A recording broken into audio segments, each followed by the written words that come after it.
So when Vesuvius erupted, it buried Pompeii famously under about 20 feet of volcanic ash, and buried the neighboring city of Herculaneum beneath a pyroclastic flow, this white-hot cloud of various gases, suspended sediment, everything else, over a mud flow. And this encased Herculaneum in about 50 or 60 feet of rock-hard sediment. And it flash-burned and preserved organic material.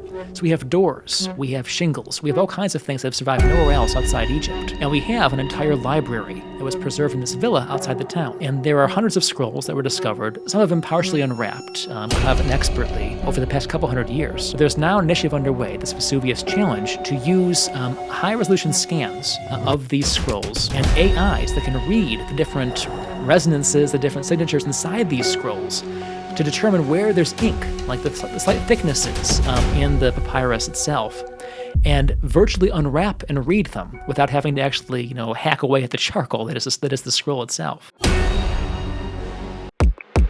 We have, there are certain correctives to the inevitable fact that when you study something, you have ideas about it. You have opinions, you have a narrative bent, and that'll shape how you view whatever you're studying. It's just, you wouldn't study if you didn't care about it, right?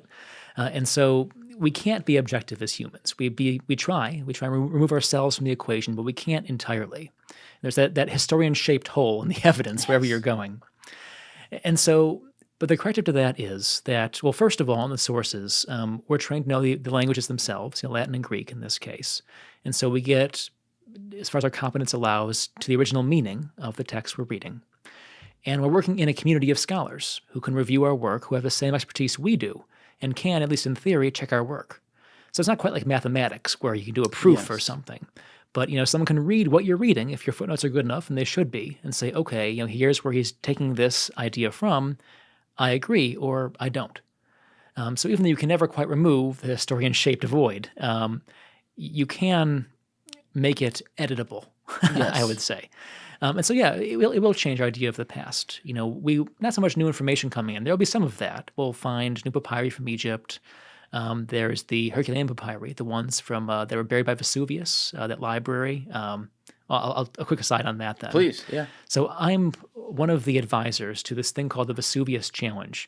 And it's a project that's sponsored by some very generous venture capitalists from Silicon Valley to use high tech to virtually unwrap these carbonized scrolls from Herculaneum.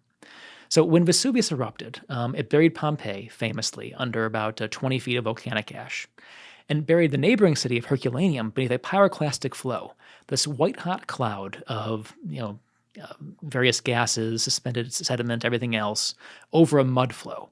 And this encased Herculaneum in about 50 or 60 feet of rock-hard sediment. And it flash-burned and preserved organic material. So we have doors, we have shingles, we have all kinds of things that have survived nowhere else outside Egypt. And we have an entire library that was preserved in this villa outside the town. And there are hundreds of scrolls that were discovered, some of them partially unwrapped, kind of inexpertly, over the past couple hundred years.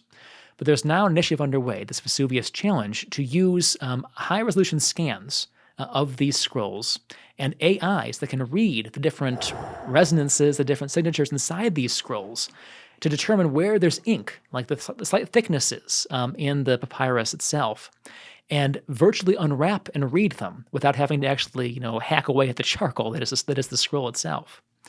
And so this is last year, and a group of AI researchers actually won the prize last year by discovering about 10% of one scroll that had not been read in 2,000 years without touching it. And what did we learn from that scroll? Do you remember? It was, there's this philosopher, Philodemus, who seems to have been based in this little library they found as one of his scrolls. It was a work of philosophy about the senses. So we know a little bit more about Epicurean philosophy thanks to that. But more importantly, we know that we can use this technology to virtually read these carbonized scrolls. And it's believed that this library they found back in the 18th century is only one of, probably two. There's probably a larger library still buried in this villa that might have thousands of scrolls containing many works of lost literature. So if that exists, and if it comes to light, two very big ifs, that could really transform our understanding of the ancient world in a degree not seen since the Renaissance, frankly. But even if that does not happen, we will find new ways to read the things we have, new ways to interpret them, new angles to approach them from.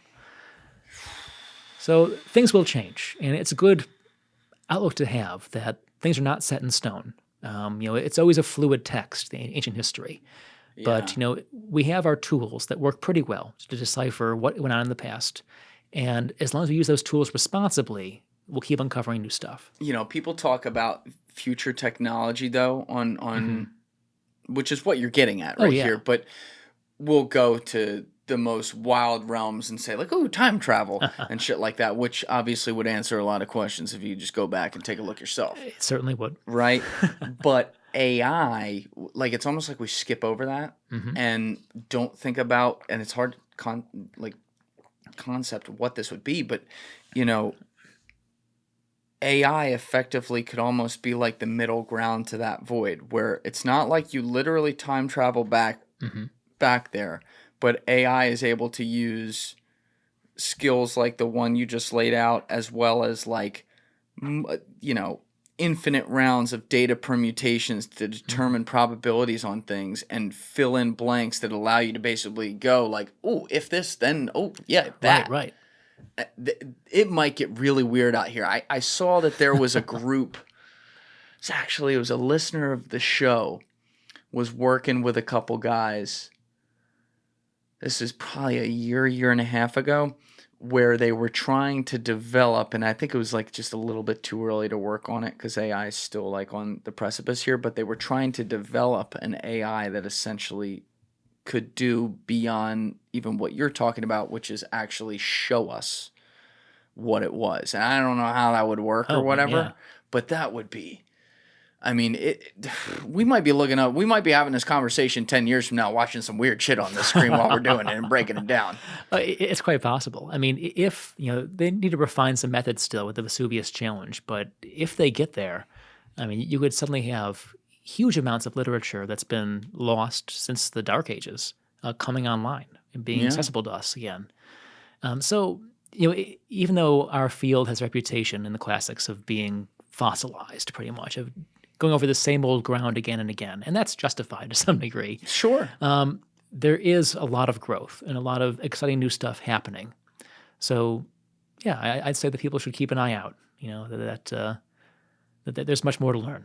Yeah. Now, the other thing I'm thinking about here is some of the academia side of it and the ivory towers that can form when you study things like this. Now, I haven't heard of as much like closed-mindedness, say, in ancient. Thank you for watching the video, guys. If you haven't already subscribed, please smash that subscribe button and check out this clip's full podcast episode by clicking here or in the description below.